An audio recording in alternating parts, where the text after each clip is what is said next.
Fala galera, eu sou Felipe Pedrosa e neste vídeo nós vamos estar aprendendo sobre algumas das propriedades do concreto estrutural, como o coeficiente de Poisson, módulo de elasticidade, massa específica do concreto, todos esses valores numéricos atribuídos aí pela NBR 6118. Também vou falar sobre os estados limites, estado limite último, estado limite de serviço e os diagramas tensão-deformação, tensão de compressão no concreto e tensão de tração no concreto. Desta forma, eu espero que vocês gostem desse vídeo. Se você ainda não é um inscrito no meu canal, inscreva-se aqui embaixo, deixe o seu comentário, curta meu vídeo, compartilhe, que vai estar me dando um grande apoio. Então é isso, vamos à nossa segunda aula sobre propriedades do concreto. Módulo da elasticidade do concreto. Ele pode ser definido como um parâmetro numérico que mede a deformação do concreto sob ações de tensões. A partir dessa definição, nós temos aqui um exemplo de corpo rígido com seção retangular. Por exemplo, trata-se de um corpo de prova de concreto com uma baixa resistência. A partir da aplicação de cargas de compressão, o que acontece neste corpo? Ele vai sofrer maior deformação. Portanto, aqui nós temos o corpo deformado. A partir daí, a gente define que quanto menor a resistência do concreto, maior vai ser sua deformação e, portanto, menor será o módulo de elasticidade. Aqui nós temos um corpo de prova de concreto com uma resistência à compressão maior. Então, nós temos a força de compressão sendo aplicada e temos um corpo de prova com menor deformação. A gente conclui que nós vamos ter um concreto com um módulo de elasticidade maior. Então, a relação entre a resistência à compressão do concreto e o módulo de elasticidade são diretamente proporcionais. Além disso, o módulo de elasticidade ele depende de muitas características que estão relacionadas ao concreto, como o tipo de agregado que é utilizado na composição, a pasta de cimento e a zona de transição na interface entre a pasta de cimento e o agregado. Em estruturas de concreto armado, nós temos elementos que estão sujeitos a forças e a sua deformação tendem a causar o surgimento de flechas. O conhecimento da linha elástica e da flecha ele é um parâmetro muito importante que é utilizado pelos projetistas dentro dos cálculos estruturais. Outro parâmetro em que a gente utiliza o módulo de elasticidade é no cálculo da estabilidade global de edifícios. Ou seja, estabilidade global analisa o deslocamento de todo o edifício em relação às ações horizontais, principalmente aí a força do vento. Bom, o módulo de elasticidade ele é determinado a partir do gráfico tensão-deformação. O fato do diagrama ele não possuir uma linearidade física, o que acontece? A gente vai ter infinitos valores para o módulo da elasticidade. Diante disso, a gente pode estar utilizando dois principais módulos de elasticidade. O primeiro é o módulo de elasticidade tangente inicial, formado pela reta tangente à minha curva, que é determinada a partir da tangente de alfa'. Alfa', como a gente pode observar, é o ângulo formado entre a minha curva do diagrama tensão-deformação e a reta que é tangente a essa curva. Um outro módulo de elasticidade muito importante também é o módulo de elasticidade secante. Ele é dado pela tangente de alfa duas linhas. Alfa duas linhas, como a gente pode observar, é um ângulo formado por um ponto A do diagrama e o eixo aí da minha deformação. O módulo de elasticidade ele é igual a tensão sobre deformação. Bom, este módulo ele é obtido a partir de ensaios que são normatizados pela NBR 8.522. Quando não for possível a utilização de equipamentos para a realização destes ensaios, a gente pode estar utilizando valores determinados pela NBR 6118 no item 8.2.8. Ela nos apresenta fórmulas que estão relacionadas à resistência do material e o tipo de agregado graúdo que é utilizado. Para o módulo de elasticidade inicial, dentro do concreto, que é comumente utilizado em estruturas convencionais de concreto armado, que trata-se de um concreto com uma resistência entre 20 a 50 megapascal, como a gente viu no vídeo anterior. O módulo de elasticidade inicial, ele é dado por ∆E. Esse ∆E está relacionado ao tipo de agregado graúdo. Por exemplo, se for basalto e diabásio, a gente utiliza um valor de 1,2. Se for calcário, a gente utiliza 0,9. Se for granito e gneisa, por exemplo, a gente utiliza 1. Vezes 5.600 vezes a raiz quadrada do FCK, que é justamente aqui a nossa resistência característica à compressão do concreto. E para o módulo de elasticidade secante, nós temos a seguinte fórmula: ∆I vezes o módulo de elasticidade inicial.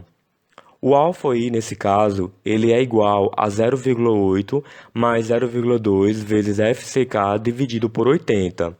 Esse valor tem que ser menor ou igual a 1.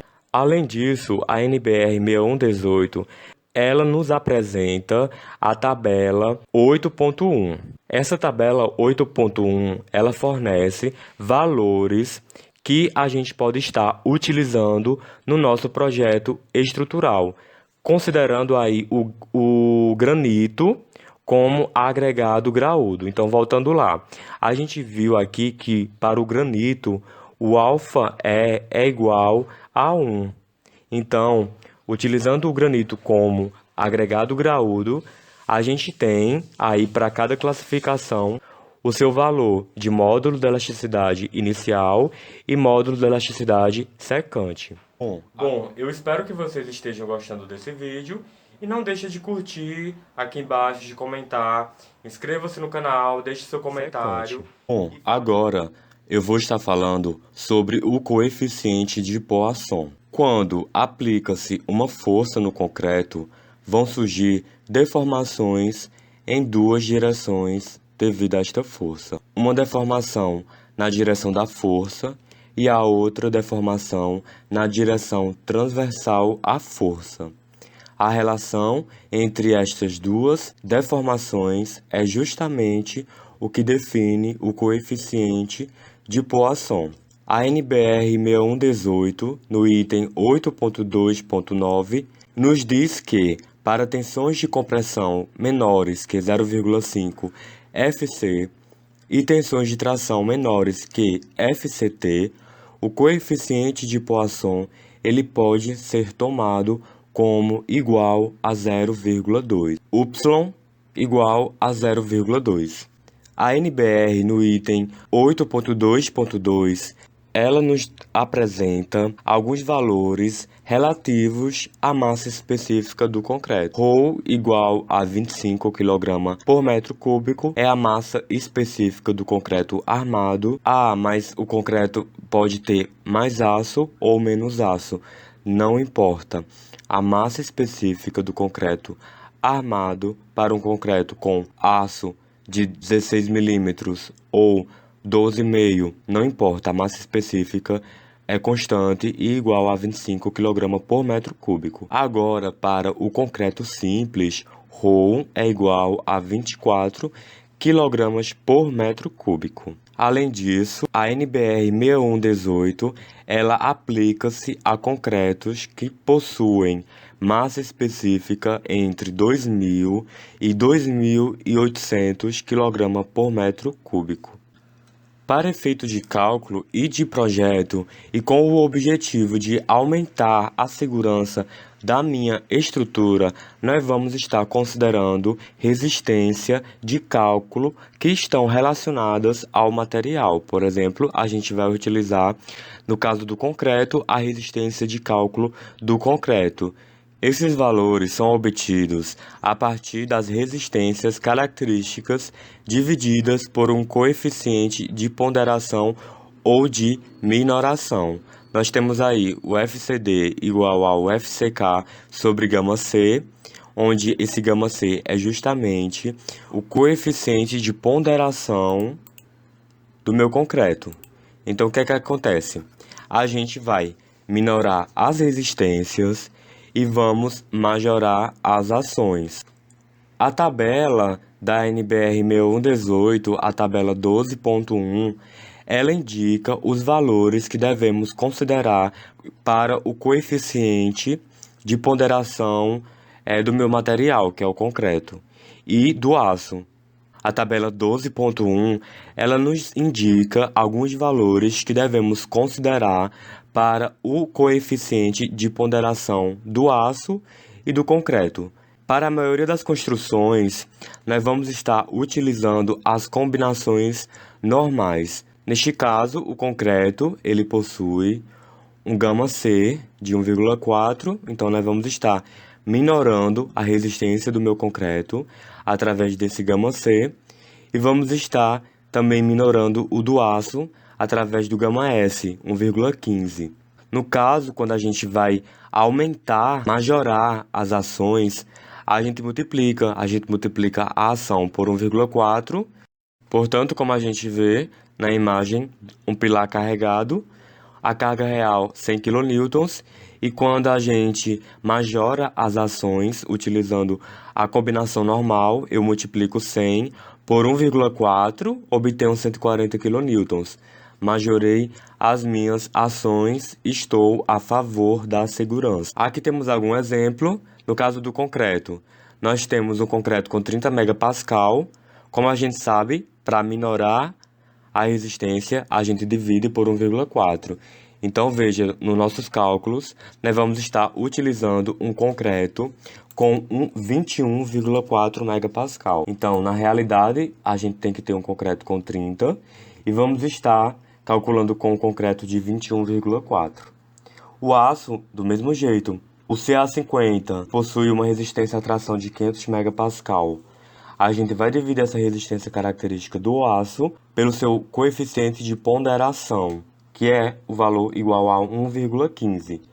Desta forma, nós vamos obter 434,8 megapascal como resistência característica ou resistência de cálculo.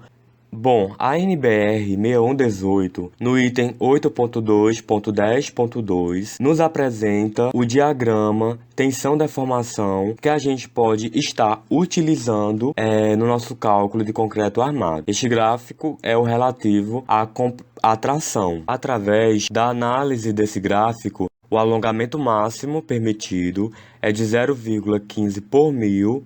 O outro gráfico que nós temos aqui na imagem é o gráfico da tensão-deformação do concreto, quando o concreto está sujeito a tensões de compressão. Observem que o diagrama ele é formado por uma parábola do segundo grau, passando aí pela origem e tem seu vértice no ponto 2 por mil, ou seja, sob tensões de compressão, a deformação de encurtamento do concreto é de até 2 por mil, 2 milímetros a cada metro. Após este valor, o concreto ele vai sofrer o encurtamento plástico até um valor máximo de 3,5 por mil, ou seja, 3,5 milímetros a cada metro.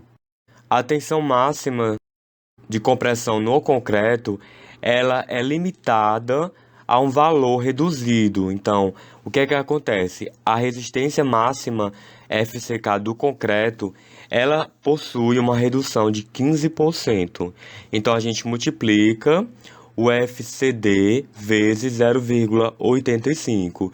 E desta forma, nós temos a tensão máxima de compressão no concreto, limitada pelo fator 0,85. E lembrando, esse gráfico é aplicado aos concretos de classes de até 50 megapascal, concretos C50. Bom, diante de tanto carregamento que o concreto vai estar resistindo, o material ele vai apresentar deformações que vão aumentar ou diminuir o volume do concreto. Isso pode dar origem a fissuras, o que vai acabar comprometendo a durabilidade da minha estrutura. As principais deformações que ocorrem nas estruturas de concreto são devidas à variação de temperatura, à retração e à fluência ou deformação lenta. Então, todo material ele tem um coeficiente que é chamado dilatação térmica, coeficiente de dilatação térmica. Para o concreto, portanto, nós temos um coeficiente de dilatação térmica igual a 10 a menos 5 graus Celsius.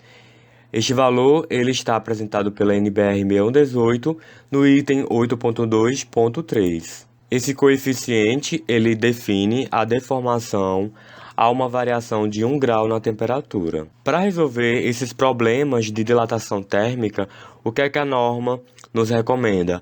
A aplicação de juntas de dilatação.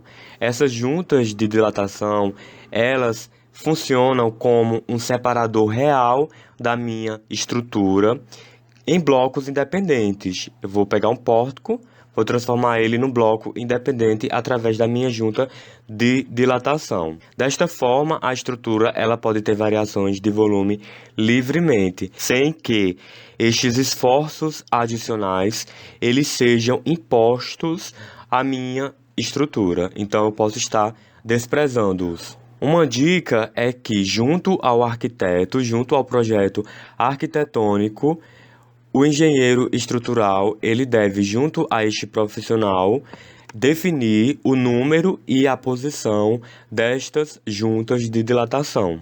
Outra deformação no concreto está relacionado à retração. Bom, a retração ela é a diminuição do volume do concreto ao longo do tempo. A retração ela está relacionada à água que não é utilizada nas reações químicas de hidratação do cimento. Então, o que é que acontece? Essa água ela vai acabar evaporando, configurando desta forma esse fenômeno a principal causa para a diminuição do volume do concreto. Os fatores que mais influenciam na retração do concreto são os listados a seguir: composição química do cimento, a quantidade de cimento, a água de amassamento, composição química do cimento. Os cimentos, eles endurecem mais rápido, se forem mais resistentes, e isso vai causar maior retração. Quantidade de cimento, quanto maior a quantidade de cimento, maior vai ser a minha retração. Água de amassamento, quanto maior for a relação água-cimento, ou seja, quanto maior for a quantidade de água, maior também vai ser a minha retração. Umidade ambiente. O aumento da umidade ambiente ele vai dificultar a evaporação e vai diminuir a retração. Temperatura ambiente. Caso haja um aumento na temperatura do ambiente, isso vai estar ligado a um aumento da retração. Espessura dos elementos. A retração ela aumenta com a diminuição das espessuras do elemento. Isso vai possibilitar maior evaporação. Outro tipo de deformação no concreto é a fluência. A fluência ela pode ser definida como a deformação no concreto provocada pelos carregamentos externos. Fatores que influenciam a fluência: a idade do concreto, quando começam a agir cargas, a umidade do ar, a tensão que produziu essa deformação e as dimensões das peças. Bom, na relação das dimensões das peças, a fluência ela é menor em peças de grandes dimensões. A relação com a tensão, a fluência ela é proporcional à tensão que a produz. Umidade do ar, a deformação é maior do que o ar seco e sobre os estados limites do concreto. Vamos lá. Bom, o que são os estados limites? Situações limites em que as estruturas elas não devem ultrapassar. Nós temos que garantir a segurança da estrutura contra o colapso.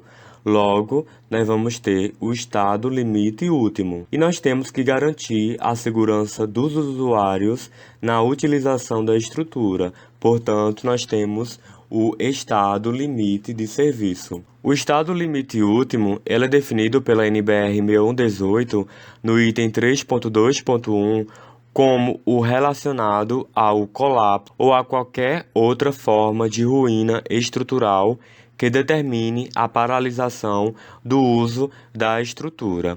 Então, qualquer colapso, qualquer deformação que limite a utilização da minha estrutura, isso está relacionado ao estado limite último. E o estado limite de serviço? A NBR no item 10.4 nos define como as que estão relacionadas ao conforto do usuário e à sua durabilidade, além da aparência e da boa utilização das estruturas, seja em relação aos usuários ou em relação às máquinas e aos equipamentos que são suportados pela estrutura. Então, se a gente garantir o conforto dos usuários, a gente está garantindo o estado limite de serviço. Bom, pessoal, chegamos ao final desse vídeo. Eu espero que vocês tenham gostado e não deixe de assistir aos próximos vídeos, onde eu dou continuidade à nossa playlist de estruturas de concreto armado. Bons estudos e até o nosso próximo vídeo.